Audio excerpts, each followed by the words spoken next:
Un matin,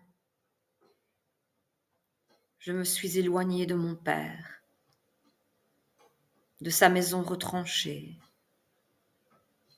de ses dédales et venelles restreintes, de ses façades soigneusement badigeonnées, de ses murs bordés de grilles et de lourds portails qui cachent aux passants les demeures aux cours secrètes. J'ai laissé mon père sur son fauteuil, sur sa couverture de laine, sur son lit, dans sa demeure que protègent les volets contre le froid et le soleil. J'ai laissé le cœur de mon père comme un espace à ciel ouvert, protégé par la lune. J'ai laissé mon père dans sa chambre, sa cuisine et sa cave. Je l'ai laissé à son bassin d'ablution, sa pièce au sol craquant. J'ai laissé mon père sous son plafond bas, ses murs délavés aux mille arabesques. J'ai laissé mon père à sa table d'études, à l'ombre d'un texte. J'ai laissé mon père au milieu de milliers de livres. J'ai laissé mon père en plein roman. J'ai laissé mon père avant qu'il ne tourne la page. Je l'ai laissé devant ses coffres, ses matelas et ses coussins, sa table ronde et sa table basse de bois sombre. J'ai laissé mon père dans sa boutique en train de chercher un livre. J'ai laissé mon père devant une assiette vide, un couvert mis, une chaise. J'ai laissé mon père dans la faible lueur d'un matin, derrière les remparts de la ville, assis à même le sol, devant sa porte, son rideau rouge, éternellement. J'ai laissé mon père seul, les yeux au bord des larmes, le sourire figé, le cœur battant, le cœur brisé.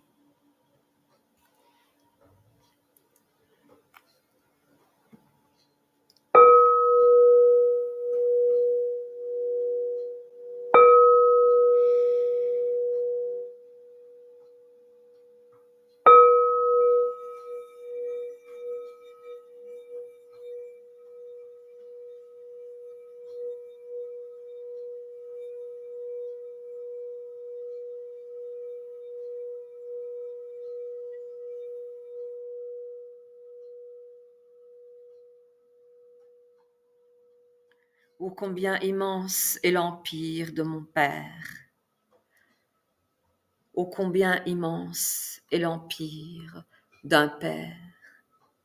J'ai laissé mon père, mais mon père ne m'a pas quitté. Ma vie s'est arrêtée, là, à l'entrée, au linteau de sa maison, sur le tapis mousse, sur le seuil de sa porte. J'ai laissé ma vie. Ce geste de partir de la demeure de mon père fut infini. Ce baiser qu'il posa sur mon front et les larmes versées par l'un et par l'autre jamais ne s'arrêtèrent de couler et les lèvres de soupirer, de s'épancher de tant de manque.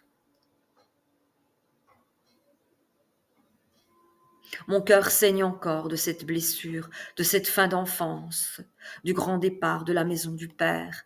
Mon cœur tremble de le quitter et mon cœur s'étonne de ce changement si brutal, si triste, si inouï. Ce voyage qui n'eut jamais lieu, car mon cœur est resté sur le seuil, accroché à ce deuil, à l'entrée de la maison, meurtri, déraciné, arraché. Ensuite, sur les rives de ma vie, j'ai promené, mon manque d'amour. J'ai erré à sa recherche et je le trouvai, si ardente que j'étais, à chaque pas, devant chaque perron, sur chaque front, dans le fond des regards qui se posaient sur moi, dans la moindre émotion, je cherchais les yeux de mon père. Mon professeur, c'était mon père. Mon ami, c'était mon père. Plus tard, mon patron fut mon père. Et mon collègue, mon père aussi. Ainsi, j'ai passé ma vie, de père en père, à recomposer le kaléidoscope de mon enfance. À chaque coin de rue, c'était mon père. Dans les villes, dans les montagnes. Devant tous les horizons, à perte de vue. J'écrivais. C'était mon père. Je lisais. C'était mon père. D'ailleurs, qu'est-ce qui n'était pas mon père? Le vent qui souffle, c'était mon père. Le soleil, la pluie, c'était mon père. La lumière du matin, c'était mon père. Les soirs d'hiver, c'était mon père. Le temps qui passe, c'était mon père. La mémoire, c'était mon père. Ce pays, c'était mon père. Et tous les autres étaient mon père. La langue, c'était mon père. Mon nom, c'était celui de mon père. Qu'est-ce qui n'est pas mon père? Si je m'appelle comme mon père, et si à chaque fois que l'on prononce mon nom, on m'appelle de ce nom. Sans cesse, je recherchais l'amour infini du Père, qui sourit, heureux en son confort, fier et serein, sourire d'à côté, sourire d'en face, sourire de rien, plaisir, du bonheur et plaisir de la vie. Je me souviens, oh, je me souviens de la grande insouciance de l'enfance, le pacte absolu, le don de lui à moi, vers lui.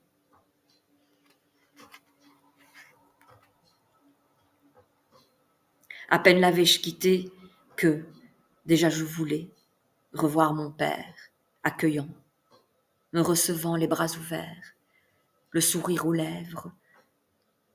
Tel l'enfant prodigue, j'aurais aimé revenir dans sa ville, dans la maison de mon enfance, dans la librairie où mon père nourrissait l'esprit des hommes. Je voulais retourner chez mon père dans la nuit, sans crier gare, à marcher un peu au-dessus du monde, au-dessus de lui, alors qu'il fallait apprendre à vivre, apprendre à aimer, apprendre. Je voulais revoir le soir chez mon père, le soir de mon enfance quand il rentrait, et comprendre que je n'étais pas seule. J'étais un torrent d'amour donné, un océan d'amour reçu par mon père. Derrière moi, il y avait l'amour, il y avait tant d'amour.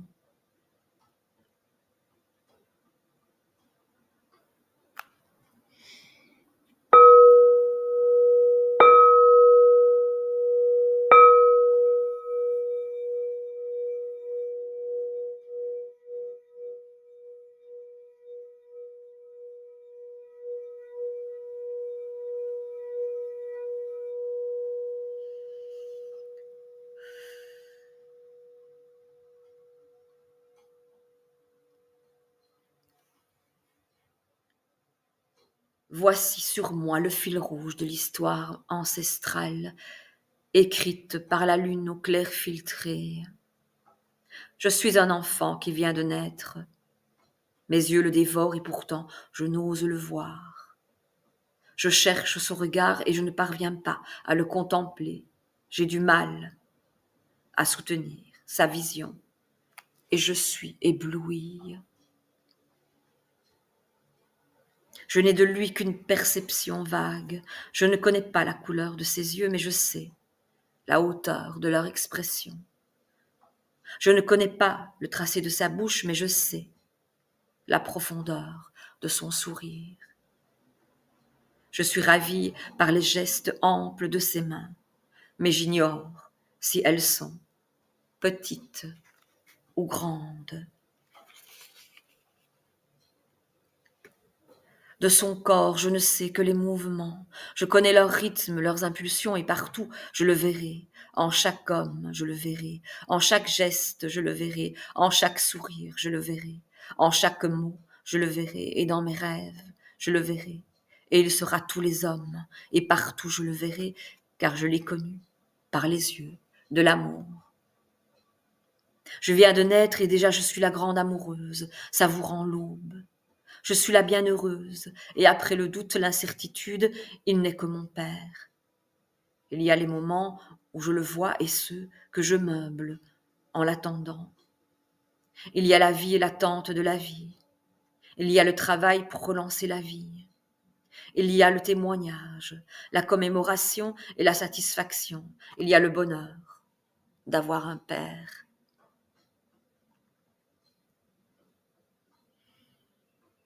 J'étais perdue dans la ville le matin, l'après-midi ou la nuit. Et je voulais que quelqu'un vînt me chercher, c'était ma vie, après l'enfance. Mais celui que j'appelais ne pouvait pas, ou ne voulait pas. Ou pire encore, je l'appelais pour lui dire de venir m'accompagner, m'aider, me sauver, et tout de suite récuser cette demande dont j'avais honte, remplir le manque du Père. Ainsi j'errais sans fin dans la ville, ne reconnaissant plus personne ni plus rien. J'errais terrifiée, menacée dans un monde imaginaire où tous m'en veulent, et j'errais dans une cité hostile remplie de bandits, de serpents, de monstres, cherchant à me dévorer, de voitures qui s'arrêtaient et d'hommes qui me poursuivaient, et j'étais sans fin à la recherche de celui qui me ramènerait. Promenant ma peur, criant ma douleur, accrochée au téléphone pour garder le lien, le contact, désespérée, seule au monde, abandonnée. Ayant fait tous les efforts pour l'être et le reprocher à celui qui ne venait pas.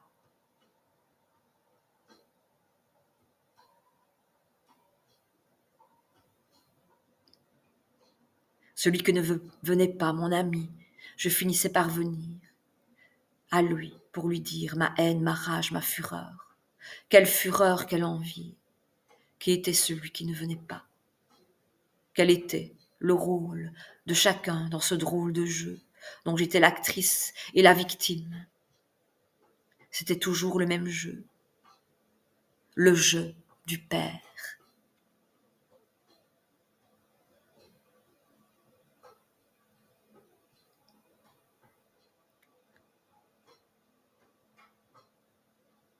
Quel était le rôle de chacun dans ce drôle de jeu dont j'étais l'actrice et la victime? C'était toujours le même jeu, le jeu du père.